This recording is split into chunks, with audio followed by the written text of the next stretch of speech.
Jésus, mon modèle, mon exemple. Of course I sing, fill me, Holy Spirit. J'ai besoin de ton onction. Fill me, Holy Spirit. Je me fais comme Jésus. Fill me, Holy Spirit. Paix bien à vous tous qui nous suivez sur notre page Facebook, Communauté Padre Pio Korogo. Merci de nous suivre. Je pense que vous êtes au bon endroit, à la bonne heure. Parce que encore aujourd'hui, Dieu désire nous rejoindre, Dieu désire nous toucher et nous faire du bien. Amen, amen. Avant de continuer, je voudrais déjà présenter les excuses de notre Père modérateur, le Père Etienne Lepio, qui est absent aujourd'hui. Encore, parce que nous approuvons quand même assez à tous ces enseignements qu'il nous donne chaque mardi ici. Voilà, pour des empêchements d'ordre diocésain, nous rendons grâce à Dieu pour tout ce que Dieu fait est bon. Amen, amen.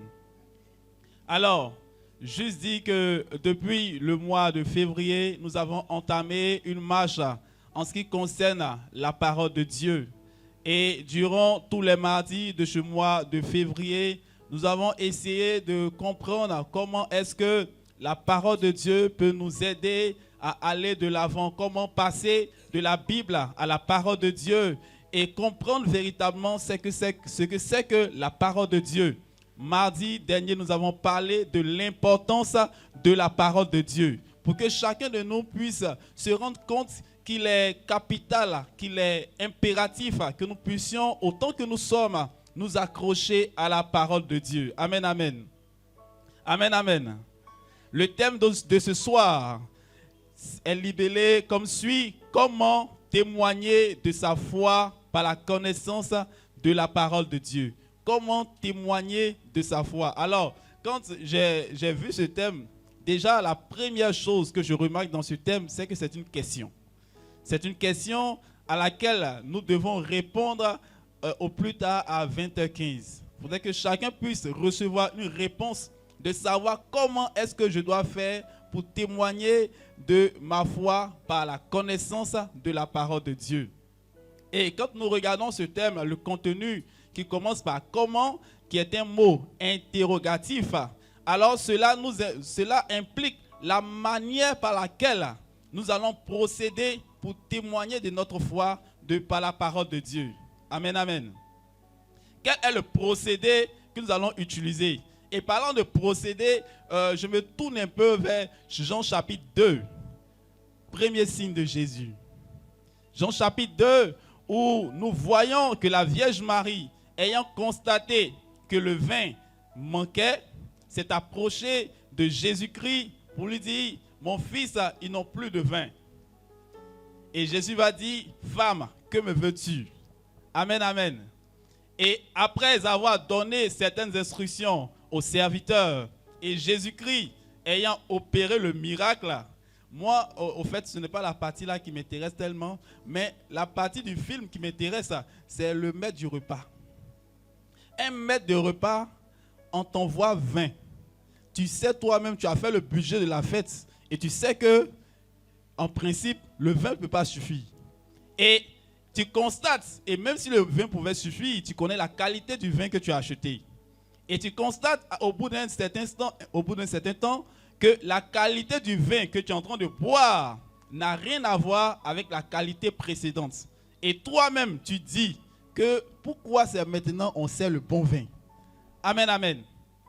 Lorsque nous voulons parler de procédé, nous pouvons dire que ce maître du repas, comment est-ce qu'il a pu boire ce vin et justement dire simplement comme ça, ce vin-là est meilleur comparé à celui que nous avons bu tout à l'heure. Bien aimé, je ne sais pas si sur le net, ou bien parmi nous ici, quelles sont ces personnes qui maîtrisent le mode de production du vin. Quel est le process, quelle est la procédure à adopter pour partir de la vigne et pour obtenir du vin? Si nous voulons regarder la procédure, nous comprendrons que dans cette fête-là, il était impossible de trouver et d'avoir du vin. Amen, amen. il était impossible ce jour-là de pouvoir avoir du vin. Mais parce que Jésus-Christ, qui est la parole faite chair, était intervenu, parce que Jésus-Christ, qui est la parole vivante, était là, Jésus a opéré le miracle et s'est glorifié. Amen, amen.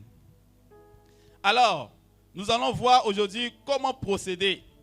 Mais comment procéder dans le témoignage? Témoigner, c'est confirmer quelque chose. Celui qui témoigne vient pour confirmer une chose qui s'est produite. Celui qui témoigne vient pour confirmer une action ou bien une scène qui s'est passée où cette personne a eu à voir ou à entendre ce qui s'est passé. Donc témoigner, c'est confirmer la vérité, la valeur de quelque chose par des paroles ou simplement par des actes pour confirmer l'existence de cette chose. Et un témoin, c'est justement celui-là même qui a vu la chose se produire. Lorsqu'on dit que tu es témoin, ça veut dire que tu as vu la chose se manifester, tu as vu la chose se produire. Et tu es capable de certifier cela. Tu peux dire effectivement, lorsque souvent il peut se produire un accident, mais que les gens ne le souhaitent pas, mais il y a des témoins qui sont là. Il y a une scène, on le voit souvent peut-être dans les films et tout, mais on demande des témoins. Quels sont ceux qui étaient là pendant que la chose s'est produite? Donc ce témoin-là va certifier que voici comment est-ce que ça a commencé. Il peut y avoir des histoires entre des personnes et ce témoin-là dira, ah, voici celui-là a dit ça, voici telle personne a dit autre chose. Amen, amen. Mais pour pouvoir témoigner, comme je l'ai dit tout à l'heure, en termes de définition, de témoigner et du témoin, il faudrait que tu sois convaincu toi-même de la chose. Et pour cela, nous allons prendre nos Bibles en Romains chapitre 14 au verset 23. Romains chapitre 14 au verset 23.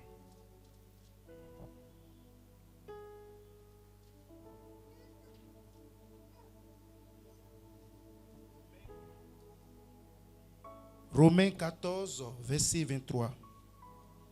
Celui qui mange un aliment en n'étant pas sûr de bien faire, celui-là, Dieu le condamne. En effet, il n'a pas agi en accord avec sa foi. Et quand on n'est pas en accord avec la foi, on commet un péché. Parole du Seigneur. Nous rendons grâce à Dieu. Bien-aimés, voici ce que Romains chapitre 14 au verset 23 nous dit. Je vais résumer pour chacun d'entre nous. Ce verset nous dit que tout ce qui n'est pas le fruit de conviction est péché. Tout ce qui n'est pas le fruit de conviction est péché. Et si tu vis ta vie chrétienne en n'étant pas convaincu de cette vie de foi dans le Christ, c'est un péché. Amen, amen. L'une des choses qui fait que nous n'arrivons pas à témoigner de Jésus-Christ, à témoigner de sa parole, à témoigner de notre foi, c'est parce que nous-mêmes ne sommes pas convaincus.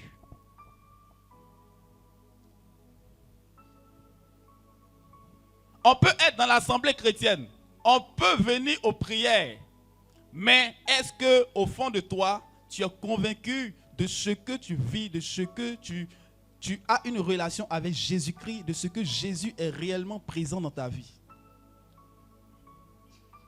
Nous allons prendre Marc chapitre 16 au verset 15. Est-ce que tu es convaincu de l'appel de Dieu dans ta vie? Est-ce que tu es convaincu de ta foi chrétienne? Ensuite, Jésus leur dit, allez dans le monde entier, annoncez la bonne nouvelle à tous. Annoncez la bonne nouvelle à tous. Un envoi en mission. Jésus t'envoie, Jésus m'envoie en mission. Au travers de Marc chapitre 16 au verset 15. Où il dit, allez par tout le monde entier. Rentrez dans tous les villages de Korogo. Rentrez dans tous les campements de Korogo et allez annoncer la bonne nouvelle. Allez annoncer l'évangile. Vous qui nous suivez sur Facebook et YouTube, Jésus vous demande d'aller l'annoncer partout autour de vous. Mais si la référence de Romains chapitre 14 au verset 23 est un problème pour nous, comment allons-nous réussir à témoigner de Jésus-Christ, à annoncer sa parole, si nous-mêmes, nous ne sommes pas convaincus de cette parole? Comment est-ce que tu peux dire à quelqu'un, Dieu est bon, si toi-même tu ne crois pas en la bonté de Dieu? Tu n'es pas sûr, tu doutes. Jusqu'à présent, tu doutes encore de la bonté de Dieu dans ta vie. Tu doutes encore de la fidélité de Dieu dans ta vie. Mais si toi, tu n'es pas convaincu de la fidélité de Dieu, est-ce que tu pourras avoir la force pour aller dire à quelqu'un, Jésus est fidèle? Avec quelle force tu vas le dire? Avec quelle force tu vas dire cela à quelqu'un? Si toi-même, tu n'es pas convaincu de cela. Bien-aimés dans le Seigneur, voici un point assez délicat dans notre marche chrétienne. Voici un point assez délicat. Comment est-ce qu'aujourd'hui, nous pouvons véritablement témoigner de Jésus-Christ si nous-mêmes, nous ne sommes pas sûrs? Ah, mon frère, est-ce qu'il a fait là, c'est sûr? Est-ce que c'est sûr? Ton affaire de Jésus, est-ce que c'est sûr? Amen, amen. Je pense que pendant que le Seigneur est en train de nous parler à chacun de nous, nous devons entrer en nous-mêmes et voir est-ce que véritablement nous sommes convaincus de ce que nous sommes convaincus de notre foi chrétienne. Comment tu peux annoncer? Comment tu peux parler? Comment tu peux parler aux gens? Bien-aimés, la majeure partie d'entre nous avons peur. Nous avons peur. Tout de suite, si je prends 2 ou 3 personnes pour dire sors dans la rue, là, commence à parler de Jésus. Bon, ça c'est... La personne va prendre sa moto pour continuer chez elle à la maison. Si tout de suite, on choisit comme ça 2 ou 3 personnes et demander à ces personnes d'aller parler tout de suite dans la rue, il est fort probable que cela soit difficile pour nous. Amen, amen. Et très souvent, on dit, moi je ne connais pas où. Eh berger, moi je ne connais pas. Modé, moi je ne connais pas, je maîtrise. C'est vous qui connaissez. C'est vous qui maîtrisez. Vous savez, lorsque je lisais la vie de Saint François d'Assise, il y a une chose qui m'a épaté chez ce gars. Saint François d'Assise, à ses 25 ans, j'ai envie de l'appeler le père du Paya, parce que ceux qui font Paya, mais ils ne font rien. Les ancêtres du Paya, qui avaient fini avec ce qu'on appelle chaud. Qui avait, c'est-à-dire que c'est le père même de Doug Saga. C'est que ce que Doug Saga faisait même, c'est encore petit devant ce que Saint François d'Assise faisait. Mais ce gars inconverti, ce gars qu'on appelle le fêtard, il est toujours en fête. Toujours en train de trouver ses amis pour aller en boîte de nuit, pour aller au Zouglou, pour aller faire le show.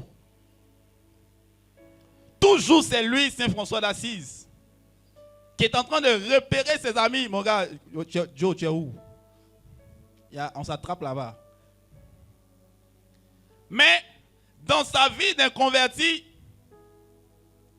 les petites paroles qu'il a eu à entendre de temps à autre, c'est 1, 2 ou 3 versets bibliques qui peut-être miraculeusement sont restés dans son esprit. Et lorsque Saint François d'Assise, touché par Dieu, s'est converti à ses 25 ans, Saint François d'Assise a commencé à prêcher la parole de Dieu dans tout Assise.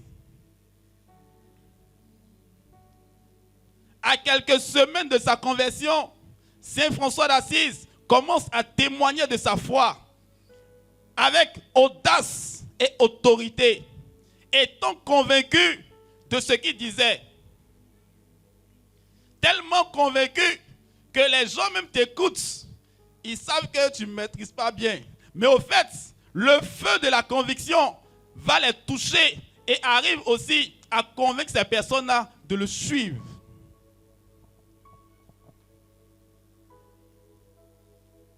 Et si tout de suite, on demande à quelqu'un, viens prendre le micro pour prêcher à la place du frère Hassan Pio, tu m'as tué. BG, wallahi, c'est aujourd'hui et c'est que toi tu ne m'aimes pas. Parce que tu as peur. Tu as peur. Tu as peur. Tu as peur. S'il te faut connaître toute la Bible avant de prendre un quelconque micro quelque part pour prêcher la parole de Dieu, alors ce n'est pas pour maintenant. Parce que déjà même tu ne lis pas. Bon ça, je ne sais pas en quelle année toi tu vas commencer à prêcher la parole de Dieu. Prêcher la parole de Dieu n'est pas une chose réservée à une catégorie de personnes, à une classe de personnes à qui Dieu a fait cette grâce et cette faveur particulière de parler de lui et de parler de lui avec puissance et autorité. Oh, ce sont les Marie-Michel, les frères Benoît, le Seigneur les a touchés puissamment. Le gardien Jean-Luc, ceux-là, Dieu a mis sa main, il y a une onction particulière de prédication. Mon frère, tu as peur, ma soeur, tu as peur. Sinon, nous là, on n'a pas onction que toi. On n'a pas onction. Tu ne peux pas savoir, après combien d'années, combien de fois est-ce que les prédicateurs tremblent avant de venir se mettre devant toi. Parce que c'est comme si tu n'as jamais vieilli. C'est comme si tu es toujours un enfant lorsque tu dois parler de Jésus. Parce que toi-même, tu parles de quelque chose qui te dépasse. Et c'est pourquoi nous sommes toujours en train de supplier la grâce de Dieu de venir au secours de nos fragilités pour nous aider à parler de lui. Amen, amen. Amen, amen, amen. Luc chapitre 5, verset 5. Pierre dira, c'est bon mon frère, Pierre dira, sur ta parole,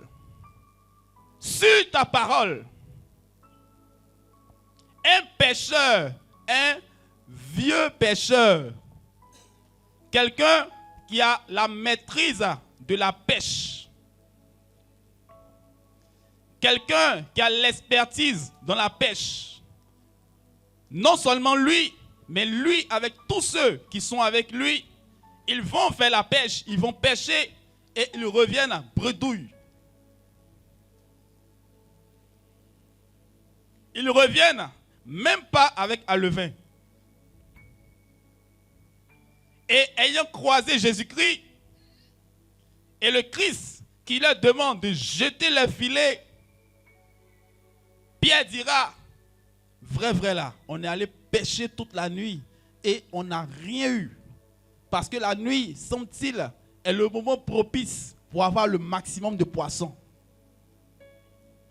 Mais ayant respecté ce timing-là, ils ont échoué tout de même. Mais il dit désormais, Jésus, sur ta parole, nous allons jeter nos filets. Et ce qui suit est glorieux. Ce qui suit est merveilleux. La pêche en surabondance. de sorte que leur bac s'enfonçait. Tellement ils ont eu des poissons. Je veux dire quelque chose à quelqu'un ce soir. Que telle Pierre a expérimenté la surabondance en s'appuyant, en se basant sur la parole de Dieu pour agir. Ainsi, tu expérimenteras la gloire de Dieu en t'appuyant sur la parole de Dieu. J'ai Isaïe 34, verset 16. Là, tu peux lire Isaïe 34, verset 16. Bon, malgré mon bavardage de la semaine dernière, il y a beaucoup qui ne sont pas venus avec Bible. Isaïe 34, verset 16. Si vous consultez le livre du Seigneur, Si vous consultez le livre du Seigneur, vous pourrez lire ses paroles. ça va. Si vous consultez le livre du Seigneur, vous pourrez lire ses paroles. Bien-aimé, la première des choses pour témoigner de quelque chose, c'est que toi-même, tu as fait l'expérience. Toi-même, tu as fait l'expérience. Tu ne fais pas une expérience et tu dis que tu veux partager cela à quelqu'un. Tu ne pourras jamais. Tu vas dire quoi? Et l'épître de Jean nous dira en son premier chapitre, 1 Jean chapitre 1, nous parlons de ce que nous avons vu. Nous parlons de ce que nous avons vu. Toi, tu as vu quoi? Tu as touché quoi? Bien, tu as entendu quoi? Pour que tu puisses témoigner. Donc, l'une des choses primordiales de comment témoigner, c'est d'abord nous-mêmes d'être imprégnés de cette chose. Ça va de soi. Ça va de soi. Facilement, quand tu es bien parfumé, avec un parfum de qualité, là où tu arrives, le parfum se répand. Tu n'as pas à faire des efforts. La première chose, le premier élément que nous devons retenir, c'est que nous-mêmes, nous devons être imprégnés de cette parole. Secondo, nous devons être convaincus de cette parole. Nous devons être convaincus de cette parole. Amen, amen. Nous devons être convaincus de cette parole. Est-ce que tu crois que la parole de Dieu peut changer et transformer toute ta vie? 1 Pierre chapitre 1 au verset 16 nous dit: soyez saints. En effet, Okay. les livres saints disent, soyez saints parce que moi je suis saint. Donc Dieu dit: soyez saints parce que moi-même je suis saint.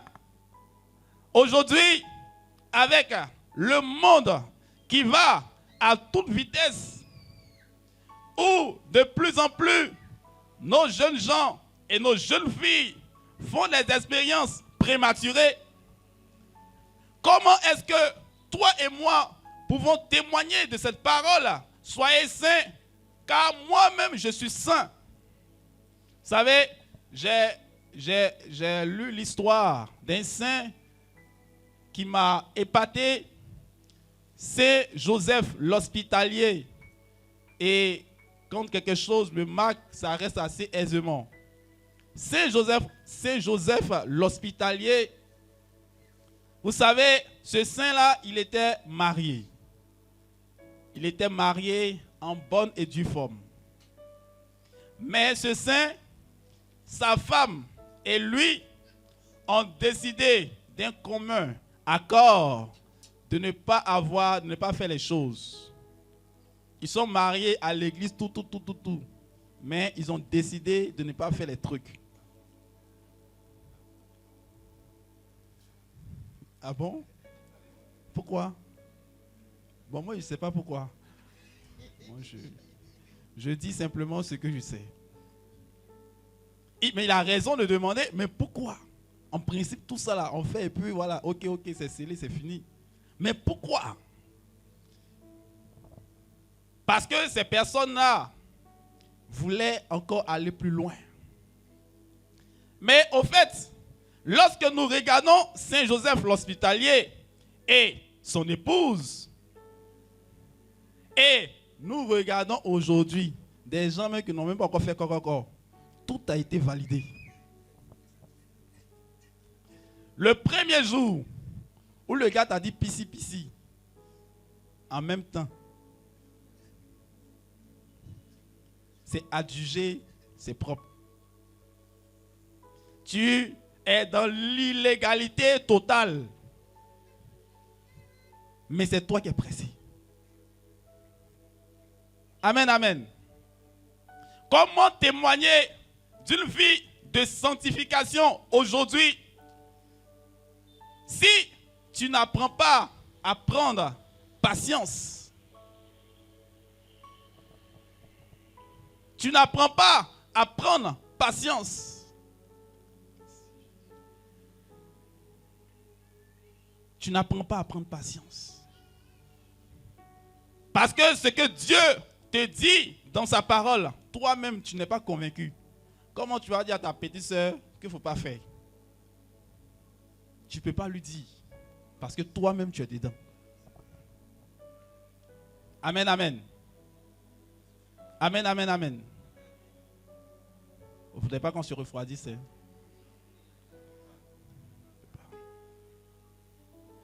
C'est glorieux ce que le Seigneur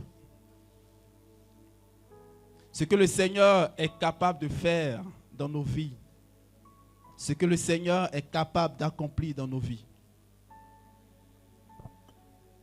Bien-aimés, si aujourd'hui, beaucoup de personnes se laissent entraîner à des actes, à des comportements, à des agissements qui ne glorifient pas le nom du Seigneur, c'est souvent parce que ces personnes-là écoutent des conseils qui ne conviennent pas.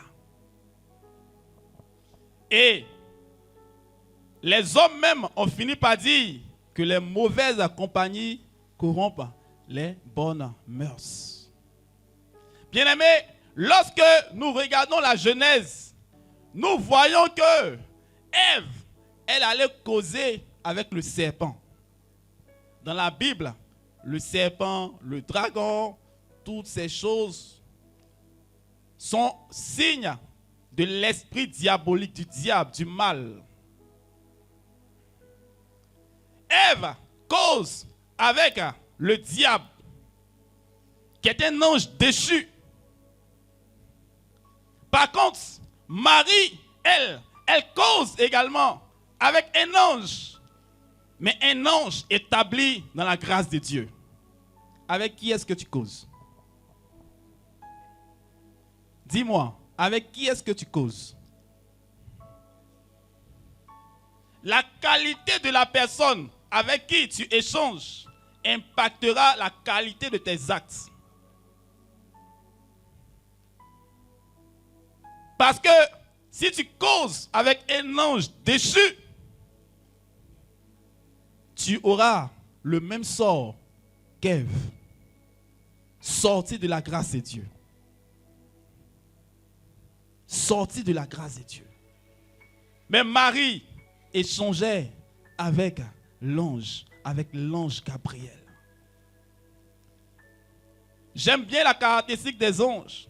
J'aime bien les anges parce que ce sont des gars tels. Dieu leur donne un message tel ils annoncent cela.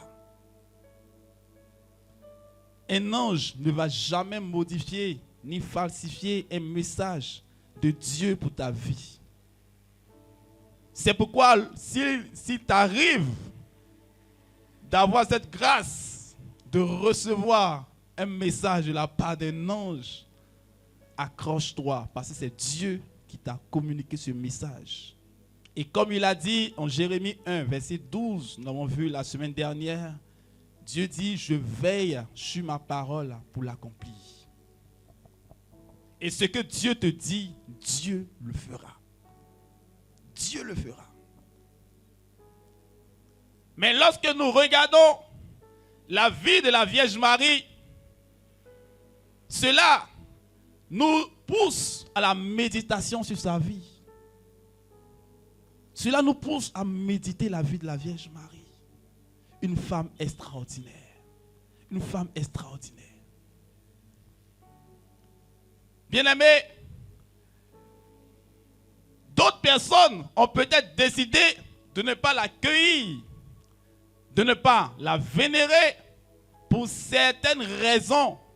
Mais je prie que par la grâce de Dieu, nous puissions lever tous ces obstacles en ces minutes qui vont suivre. Certains se plaisent à dire qu'après avoir enfanté le Christ, la Vierge Marie a eu d'autres enfants. Lorsque tu es en face de quelqu'un qui dit de telles aberrations, il faudra que toi, chrétien, catholique, tu sois capable de répondre valablement. Et qu'est-ce que toi tu vas dire à cette personne qui te dit que la Vierge Marie a eu d'autres enfants? Et bon, souvent, le père Abékan a dit un jour, même si elle a eu 2 enfants, on s'en fout. Bon, déjà, il a résolu le problème très tôt. Parce que ça n'ajoute rien, ni n'enlève rien à son intercession, à la puissance de son intercession. Mais si la Vierge Marie avait eu d'autres enfants, on va le lire en Jean chapitre 19 à partir du verset 25 et suivant. Jean chapitre 19 à partir du verset 25 au verset 27. Près de la croix de Jésus, Près de la croix de Jésus, il y avait sa mère, il y avait sa mère, la sœur de sa mère, la sœur de sa mère, Marie la femme de Clopas, ok, et Marie de Magdala. et Marie de Magdala. Jésus voit sa mère, il voit auprès d'elle le disciple qu'il aimait. Jésus dit, Mère, voici ton fils. Ensuite, il dit aux disciples, voici ta mère. Alors, à partir de ce moment, le disciple prend Marie chez lui. Amen. Bien-aimés, voici que nous nous trouvons ici en Jean chapitre 19, dans la scène douloureuse du calvaire, où le Christ est en croix, et avec l'aide de l'auteur ou de l'écrivain sacré, il nous traduit la scène qui se produit. Jésus en croix avec des femmes qui sont là, dont Marie, et Jésus confie sa maman à Jean, qui est un apôtre qu'il a choisi dans le chemin de son œuvre d'évangélisation. Mais dites-moi, mes frères, dites-moi, mes sœurs, sincèrement, si Jésus avait des frères et des sœurs biologiques, est-ce qu'il va confier sa maman à quelqu'un d'autre? Mais ça, tu fais ça en Afrique, ces problèmes tu as eu, hein? Ces problèmes tu as eu, ça ne se fait même pas. La sagesse divine ne se permettrait pas cet égarement-là. Comment Jésus pourrait confier sa maman à quelqu'un même qui n'est pas de sa famille, sachant que les membres de sa famille sont là? C'est quoi le projet? Il faut savoir que Joseph, qui, lorsqu'il avait entrepris de marier la Vierge Marie, était déjà assez âgé. Était déjà avancé en âge. Il était déjà avancé en âge. C'est l'une des raisons pour lesquelles vous le voyez, je dirais, s'éclipser assez tôt dans les évangiles. On peut simplement supposer qu'il est décédé. Il n'a pas trop duré. C'est pour cela que dans les évangiles, vous n'allez pas voir Joseph dans les autres chapitres, les premiers chapitres de Matthieu, juste les premiers chapitres. parce qu'il était déjà avancé en âge. Et les présupposés frères de Jésus, relatés dans les synoptiques,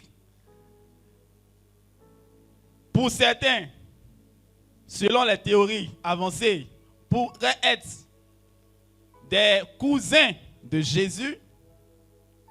Et pour les orthodoxes, ils estiment que ces frères de Jésus-là, au fait, sont les enfants que Joseph a eus d'un précédent mariage. Il ne faut pas étudier. Faut dire, Donc, voici, mais dans les deux cas, ce ne sont pas les enfants biologiques, génétiques de la Vierge Marie. Amen, amen. Donc, quand quelqu'un se permet de vous dire que la Vierge Marie a eu d'autres enfants et tout, il faudrait replacer cette personne assez fraternellement, mais rapidement. Ézéchiel chapitre 44, verset 2, dit que le Seigneur est passé par cette porte. Plus aucune personne, plus personne ne passera par cette porte. Est-ce qu'on se comprend? Les personnes âgées comprennent, non? Le Seigneur, prenez, lisez, c'est dans la Bible. Ézéchiel 44, verset 2. Le Seigneur est passé par cette porte. Plus personne ne passera par cette porte. Plus personne ne passera par cette porte. Mais bien aimé, si toi et moi ne faisons pas l'effort de nous asseoir et de lire la parole de Dieu, de lire nos Bibles, comment est-ce que nous allons réussir à avoir des arguments devant de telles assertions? Comment est-ce que tu peux dire à l'autre qui te dit que la Vierge Marie a eu des enfants? Joseph lui-même, dans toute sa piété, est-ce qu'on peut penser que Joseph va se lever encore pour dire Marie, viens en partie? Viens en partie en chambre. Si Saint Joseph l'hospitalier, lui-même qui n'était même pas là quand la scène se produisait, lui et sa femme ont réussi à faire cela, c'est Joseph qui ne veut pas faire. Paye bien? Ça va, non? Comment est-ce que Joseph va passer par la même porte par laquelle Dieu lui-même est passé? Par laquelle Dieu lui-même est passé.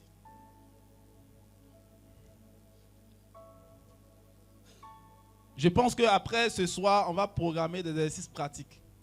On va se jeter dans les rues de Korogo et puis on va voir qu'est-ce qui s'est passé, les fruits du séminaire des Pecta 6 de février. On va constater cela. J'ai vu les présents, donc personne ne sera épargné. Mais quand c'est comme ça, on se cache dans les bagages comme Saul, Saül plutôt. On se cache dans les bagages. Comment est-ce que Joseph va prendre la même route, la même porte que Dieu lui-même a déjà empruntée? Bien-aimés dans le Seigneur, notre expérience avec la Vierge Marie est aussi vaste que variée. Est aussi vaste que variée.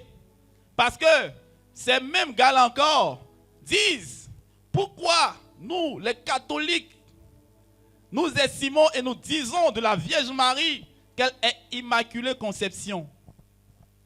Pourquoi nous disons cela? Immaculée Conception, on sait ce que ça veut dire. Elle est sans péché. Elle est immaculée. Conception, ça veut dire qu'elle est née sans péché. Mais quand l'Église catholique déclare Marie, Immaculée Conception, toi, catholique, chrétien catholique, Facebook, vous répondez aussi avec nous, hein? Toi, chrétien catholique, comment est-ce que tu réponds à cela? C'est un élément de ta foi catholique. Comment est-ce que toi tu réponds? Quand un protestant vient te dire, Romains 3, 23, mon frère, pardon, trouve Romains 3, 23. Parce que ce qu'il dit, on ne comprend pas bien d'abord. On va lire Romains 3, 23. Pour bien saisir. Romains 3, verset 23.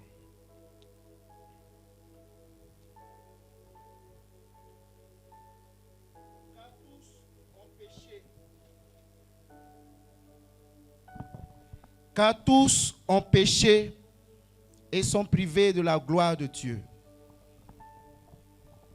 Car tous ont péché et sont privés de la gloire de Dieu. Ça, c'est la Bible, la parole de Dieu elle-même qui déclare cela. Donc, un évangélique ou un protestant viendra te dire, il est écrit, il va te dire, toi-même, prends ta Bible et puis ouvre. Et puis il va te dire, prends Romains 3, verset 23. Et tu vas lire. Et tu vas voir qu'il est écrit, car tous ont péché et sont privés de la gloire de Dieu. Et en cet instant précis, quand c'est un catholique, c'est-à-dire que ceux qui aiment cadeau, les chrétiens qui aiment cadeau, quand c'est un catholique, il est perturbé. Mais. Et il commence, il dit, ah c'est vrai. Hein? Bon, ça veut dire que ce jour-là, même c'est ce jour-là qu'il a lu ce passage, ça veut dire qu'il ne lit pas sa Bible. Ah, ce que tu dis, ah, c'est vrai. Hein? Les catholiques, les gens disent des choses mais qui ne sont même pas vraies. Ça, c'est un chrétien catholique. Un chrétien qui aime cadeau. Un chrétien qui dit cadeau, yeah, Jésus donne tout cadeau. Bon, lui n'a pas compris le sens de cette chanson. Il chante avec nous. Quand on dit le Christ donne tout cadeau, ça veut dire que si nous comparons l'effort que nous faisons à la grâce qui nous est accordée, il n'y a aucun lien, il n'y a aucun rapport. Ça veut dire que l'effort que tu fais et la grâce que Dieu te donne, la grâce est au-dessus de tes efforts. Donc il faut bien comprendre, pour ne pas devenir un chrétien catholique, un chrétien qui aime les cadeaux, un chrétien qui aime, papa, il faut jeûner pour moi, mon concours, il faut jeûner et prier, pendant que lui-même ou elle-même, moi il faut tout. Ça me rappelle l'histoire d'un de nos dévanciers qui disait comme ça qu'il était... Il y a une de ses filles qui est venue présenter un sujet de prière. Et puis il lui donne comme ça un exercice de jeûne et de prière. Et puis il appelle la dame le lundi, je ne sais plus trop, il appelle la dame en tout cas, en plein midi, pour voir comment est-ce que son jeûne se passe, est-ce qu'elle tient bon et tout et tout. Il entend bruit de mortier. Boum.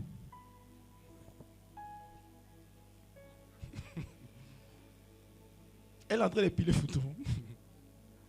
Non, elle n'est pas mariée. Elle a reçu de la visite. Moi, souvent, je prie pour les bergers, pour les modérateurs, parce que ce n'est pas facile. Elle a reçu une amie et elles doivent manger foutou. Elle n'a pas oublié, elle sait très bien qu'elle doit jeûner.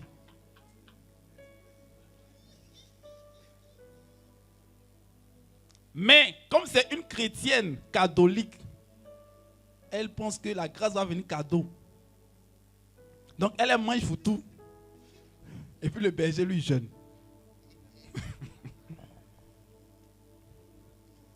Ça même c'est de l'injustice. Amen, amen. Alors, revenons à la Vierge Marie. Comment est-ce que toi et moi pouvons répondre lorsque quelqu'un vient nous dire car tous ont péché et sont privés de la gloire de Dieu?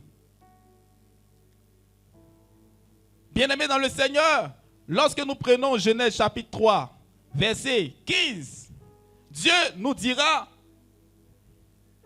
voici ce que je décide, femme et toi.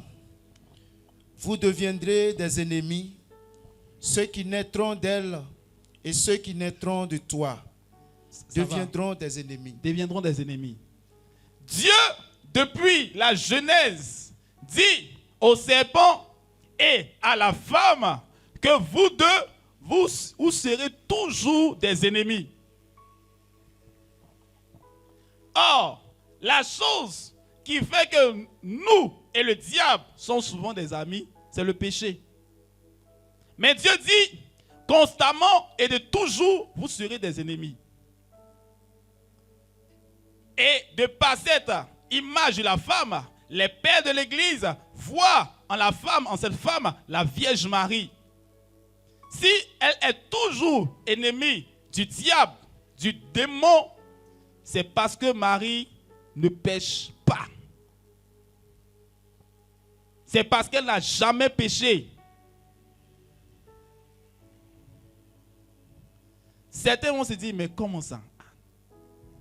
Bien aimé, je vais vous expliquer le principe très simple. Vous pouvez retenir cela, Internet, vous pouvez retenir cela. Marie, au fait, a été sauvée, exemptée du péché d'origine, le péché originel, par anticipation. Ce qui s'est passé au calvaire, en Jean chapitre 19, verset 25 et suivant, la mort de Jésus-Christ à la croix, son sang qui a coulé et qui est versé, Marie, de manière spéciale et particulière, a reçu le sang de Jésus avant même qu'elle ne naisse. On se comprend? J'espère qu'on n'est pas perdu. Elle a été sauvée par anticipation. Marie a été sauvée, a été délivrée du péché d'origine par anticipation. Parce que c'est le péché d'origine qui crée en nous la concupiscence de la chair. C'est-à-dire l'inclinaison perpétuelle de l'homme vers le péché. C'est le péché originel qui crée en nous cela. Or, Marie a été exemptée de ce péché par le salut, par anticipation qu'elle a reçu, par la mort et la résurrection de Jésus-Christ. Dieu, ce n'est pas camarade de quelqu'un. Il est dans le temps, il est en dehors du temps. C'est pourquoi toi et moi devrions vivre notre foi de chrétiens catholiques avec une foi exagérée, avec une conviction exagérée. On devait passer dans le cours et puis on fait notre petit malin. Parce que je sais en qui j'ai cru. Le Dieu que tu pries. Je ne peux même pas dire que ce n'est pas petit quelqu'un. Parce qu'il dit ça, mais il a déjà diminué Dieu. Le Dieu que tu pries. Bien-aimé, lorsque certains se plaignent pour dire pourquoi Marie, bien-aimé, la parole de Dieu déclare que l'Esprit Saint viendra sur toi et la puissance du Très-Haut te couvrira de son ombre. Amen, amen. Lorsque Dieu vient, Dieu est esprit. Jésus lui-même l'a dit lorsqu'il échangeait avec la Cananéenne. Est-ce que c'est la Cananéenne? Samaritaine. Suivez. Hein? Il pose question, tu ne réponds pas. Moi, je sais que c'est Samaritaine. Ma langue a glissé. Lorsqu'il échange, il dit Dieu est esprit. C'est pourquoi ceux qui l'adorent doivent l'adorer en esprit et en vérité. Dieu est esprit. On est d'accord là-dessus. Et lorsque Dieu esprit vient en Marie, la Bible nous dit qu'il prend chair de la Vierge Marie. Le Verbe s'est fait chair. Mais ce Verbe qui s'est fait chair et qui a parcouru les rues et les contrées de Jérusalem, de la Galilée et de toute la Judée, on doit avoir au moins l'humilité de dire que c'est la chair de Marie qui se promène. Au moins c'est ça qui est la vérité. Et encore plus, lorsqu'il va jusqu'à mourir à la croix, en acceptant de verser son sang pour chacun d'entre nous, et Romain dira ce beau verset, car ainsi nous voyons que Dieu nous aime, parce qu'il est mort pour nous alors que nous étions encore pécheurs. Et aujourd'hui, aussi bien les catholiques, aussi bien les méthodistes, les protestants, les évangéliques ne lésinent pas sur les mots pour réclamer le sang de Jésus. J'invoque le sang de Jésus. J'appelle le sang de Jésus dans ma vie, dans ma famille, dans ma maison, dans mon travail. Mais au fait, tu ne sais pas que quand tu appelles comme ça, c'est le sang de Marie aussi que tu es en train d'appeler comme ça. C'est le sang de Marie que tu es en train d'appeler comme ça. Amen, amen. Il n'est pas venu avec sang haut. Il n'est pas venu avec sang. Amen, amen, amen. Ainsi, nous qui avons cet héritage aussi précieux, devons en prendre soin. Devons jouir de chacun des bénéfices qui résultent de cette connexion avec la Vierge Marie. De cette connexion avec la Vierge Marie. Bien-aimés dans le Seigneur, bien-aimés frères, bien-aimés sœurs dans le Christ, est-ce qu'aujourd'hui, il y a un feu qui commence à brûler dans ton cœur pour dire que je dois témoigner de ma foi? Je dois me donner du temps avec la parole de Dieu. Je dois me donner l'opportunité d'expérimenter la puissance de la parole de Dieu. Et cela, tu peux le faire en employant un instrument ou un outil ou une attitude que je t'invite à avoir, c'est la discipline. Il faudrait que nous puissions apprendre, chers frères et sœurs dans le Christ, apprendre à nous discipliner dans le Seigneur. Quand tu dis que tu lis la Bible pendant 30 minutes, tu lis la Bible pendant 30 minutes.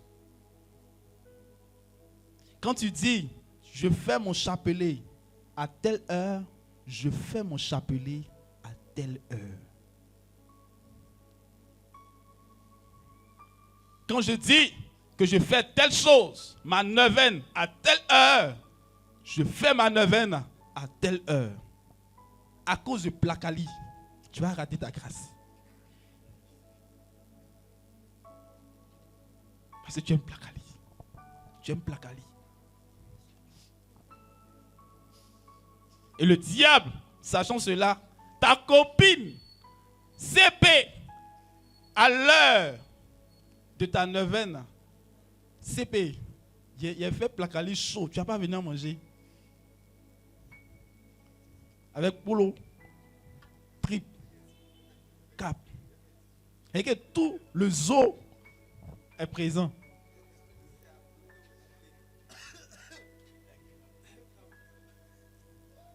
Et toi, un chrétien catholique, c'est-à-dire un chrétien qui aime les cadeaux, tu te lèves, tu prends ton sac, tu te parfumes, pouf, pouf. Tu t'as envoyé Placali. Oubliant que le royaume des cieux ne consiste pas seulement au manger et au boire. Et le Christ l'a dit, l'homme ne vivra pas seulement de pain et de vin, mais de toute parole qui sort de la bouche de Dieu. Vous savez, il y a des saints qui ont jeûné. La Bible nous dit que le Christ a jeûné 40 jours et 40 nuits. Il y a des saints qui ont jeûné le même temps, mais qui n'ont pas voulu faire 40. Par humilité. Parce qu'ils se disent, ils ne veulent pas faire la même chose comme Jésus. Ils sont trop petits. Donc ils se sont arrêtés à 39. 39 jours sans manger ni boire. Parce que si tu ne t'assois pas pour communier avec Dieu par sa parole, tu ne comprendras pas que ton corps, ton âme et ton esprit peuvent être carrément nourris par la parole de Dieu parce qu'il sort de Dieu. Souvent, c'est un problème psychologique. Tu te dis que tu ne peux pas. Beaucoup se disent que je ne peux pas. Je ne peux pas jeûner. Je ne peux pas lire la Bible. Je ne peux pas lire un livre de saints. Je ne peux pas prêcher. À prêcher, maintenant, ce n'est pas la peine même. Puis tu as donné le micro, ils vont casser ton micro. On se dit qu'on ne peut pas. Et comme tu te dis que tu ne peux pas, tu ne pourras pas. Mais quand tu te diras que tu peux, tu verras que, comme Saint François d'Assise, avec 2 et 3 versets bibliques, tu vas enflammer l'endroit où tu es. Parce que convaincu de ce que tu dis, convaincu de ce que tu vis, convaincu de ta foi. Après ce cheminement de carême où le Père nous a demandé, invité à faire un exercice, je voudrais que toi et moi puissions pousser au-delà de ces 40 jours. Pousser au-delà de ces 40 jours. Et faire mieux. Amen, amen.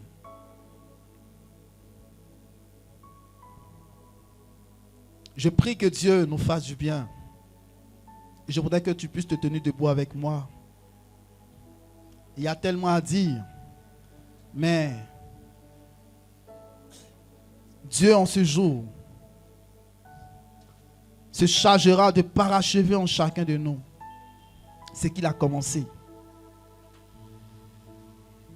L'un des éléments assez importants lorsque nous voulons faire l'expérience de la parole de Dieu, c'est d'inviter Dieu lui-même. C'est d'inviter Dieu lorsque nous voulons lire sa parole. Quand tu ouvres ta Bible, dis à l'Esprit de Dieu, donne-moi l'intelligence des Écritures. Donne-moi l'intelligence. Si tu n'arrives pas à lire, dis Seigneur, mets en moi la soif et la faim de ta parole. Et c'est pourquoi tu vas commencer à élever la voix avec moi. Tu vas commencer à bénir le nom du Seigneur. J'ai besoin de toi.